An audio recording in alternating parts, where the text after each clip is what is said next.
हर के तनो पिसाइल बाकी मैदान आ भइल। पवन राजा के बजा दे कोई बाजा, ऐसा कोनो माई के लाल पैदा ना भइल। ऐसे की कहानी के पीछे अब कहानी के मौत के साया बन के मड़राई और तानी के खुदल कब्र में धोनी के टकराई। धोनी के दुश्मनी हमारा से बात हमारे तक रख। बदला लेने के जोश में रिश्ता के पवित्रता के भंग करे कोशिश मत कर साहब, नहीं तो कहीं हमारा सटा गई ना तो फाड़ दे। by JV Production।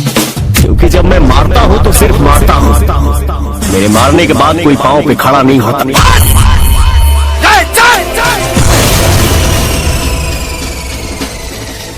ना तो तोरा बॉडी में इतना छेदा कि डॉक्टर भी कंफ्यूज हो जाए कि कौन छेदा कौना कामयाब है। कुत्ते शेर का शिकार नहीं करते। रही बात अकड़ की, तो अकड़ इतना है कि तेजाब पे पड़ जाए तो वो भी जल जाए। कुंडली में शनि, दिमाग में मनी और पवन सिंह से दुश्मनी सेहत के लिए हानिकारक होता है।